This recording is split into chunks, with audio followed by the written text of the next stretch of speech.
What if I told you there is a hidden force sabotaging your success, and it is not out there in the world, but inside your own mind? Most people never realize it, but their own thoughts quietly erode ambition, dull progress, and chip away at confidence before they even take the first step. These beliefs don't just slow you down, they build invisible walls. Like glass panels, you don't see them, but you feel the impact every time you try to move forward. But the truth? Opportunity isn't handed out. It's brick by brick, with intention. Think about someone like Oprah. She didn't sit around waiting for a big break. She created it, fueled by relentless effort and belief. In this video, we will uncover 5 psychological traps that silently sabotage your progress, and how shifting your mindset can unlock doors you didn't even know were there. So ask yourself, how long have you been standing at a locked door, waiting for someone else to hand you the key? There's a mindset that slips in quietly, like fog rolling into a valley, the belief that opportunity is something external, something you either receive or get denied. This is the silent trap of waiting. It rarely feels like an excuse. It shows up as reasonable thoughts. If the timing was right, I'd take the leap. Or, if someone gave me a shot, I'd prove myself. But beneath the surface, these thoughts teach you to pause your potential until something outside of you gives permission to move. And then, something shifts. You hesitate more often. You start holding back, watching for that perfect moment.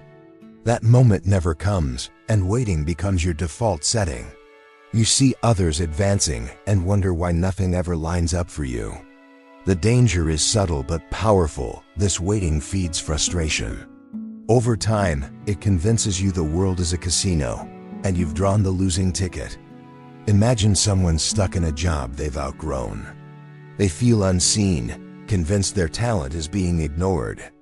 Resentment builds, and the story becomes, people like me don't get ahead. But another person in the same job takes a different route.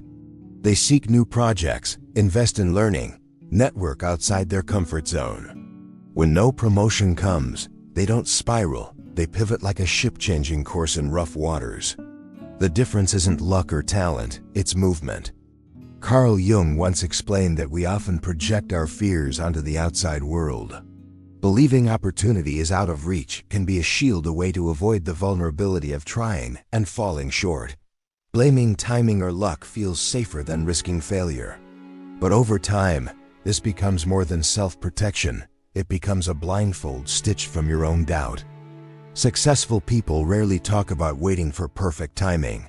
They act before the conditions seem right. They know that momentum is created, not received. A small risk, a new conversation, a single skill, these aren't magic. They're spark plugs, igniting motion, and motion leads to doors you never saw before. Because waiting isn't patience, it's quiet avoidance. So here's the shift. Move from "I haven't been given opportunities" to "I'm willing to create them." That single reframing gives you back control. You stop hoping to be discovered and start building something worth discovering. The right moment isn't something you wait for, it's something you create by starting now. But even when you stop waiting, there's another mindset that can quietly hold you back. It doesn't sound toxic, it sounds justified. The victim mentality often takes root in silence. It's born in moments when setbacks pile up, when life feels unfair, when trying again seems pointless. You might hear yourself think, if it weren't for my boss, or the system, or my past, I'd be so much further along. And honestly, that's a comforting thought. Because if it's someone else's fault, you don't have to face your own discomfort. But this logic is like a warm blanket that slowly smothers your will to grow. This mindset functions like psychological armor. It protects your ego from the sting of failure by offering a list of ready-made reasons why you haven't moved forward. Maybe your environment really is difficult. Maybe your boss really is toxic. But focusing solely on external forces creates a dangerous dependence. You start believing your success is always in someone else's hands. And if that's true, why even try? Imagine someone who feels stuck in their role. They tell themselves their manager is the problem. Every missed opportunity becomes more proof. But in fixating on blame, they miss the chance to ask, what can I change right now? They stay frozen while others upskill, network, or quietly plan an exit. It's not the storm around you that defines the journey, it's whether you reach for the wheel. Jung said, "What we do not confront in ourselves, we will encounter as fate." The victim mindset thrives on projection. It takes fears we don't want to examine and casts them outward. It says, "It's not me, it's the world." But the more you blame, the more powerless you feel. And the more powerless you feel, the more your life begins to shrink to fit that belief. Modern culture doesn't help. There's a narrative that success is a product of privilege and luck. While those factors are real, making them your entire story teaches resignation instead of resilience. It makes you a spectator in your own life. The antidote is radical responsibility. This doesn't mean blaming yourself for things beyond your control. It means owning your choices within those limits. It means recognizing that you can't change everything, but you can always change something, starting with your response. Every time you choose reflection over blame, you reclaim agency. You break the cycle. And while this isn't easy, it's the path out. From "I'm held back" to "I hold the power to move forward." That's where growth lives.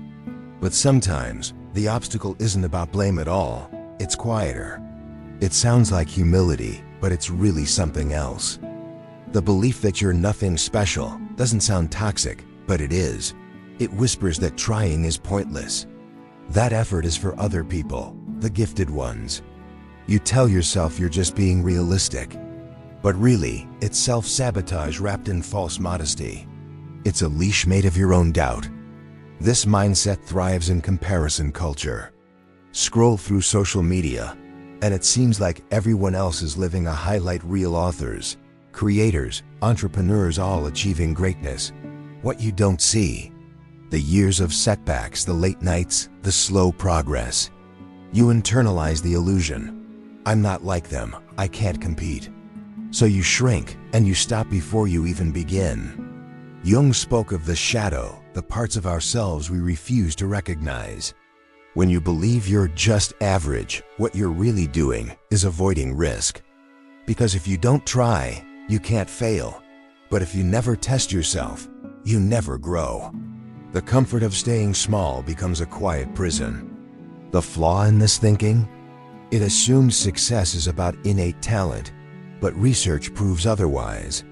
Studies show that what separates the successful is consistent, deliberate effort, not natural ability.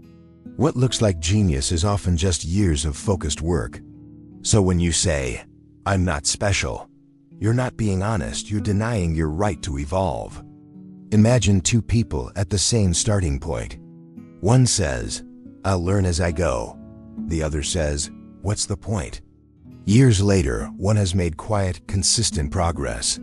The other is still wondering why nothing changed. The difference? One tried. This is why a growth mindset matters. It shifts focus from fixed traits to active choices. It replaces comparison with progress tracking. Each step forward becomes proof that effort works. That you're not defined by where you start, but by what you do next. The "I'm nothing special" mindset is a closed loop. You don't try, so you don't improve, which makes the belief feel true. The only way to break it? Action. Especially before you feel ready, because the truth is, no one feels ready. But those who grow are the ones who act anyway. So what mindset has kept you small, and what step can you take to challenge it? Toxic mindsets are like thorns woven into your inner narrative. They hurt, but you're so used to them, you stop noticing. They don't block you with force. They do it with quiet stories you've repeated so long, you think they're facts. But those stories can be rewritten. Awareness is the spark, but change lives in action. Whether it's breaking the habit of waiting, shedding blame, or challenging the lie that you're not enough, every shift begins with a choice. So ask yourself honestly, which mindset did you recognize today? And what's one small thing you'll do differently now? Drop a comment below and share your step. If this helped you spot a mental trap, hit subscribe, not for me, but for the version of you who's ready to stop waiting. Because the question isn't, will you get your break? It's, will you break through?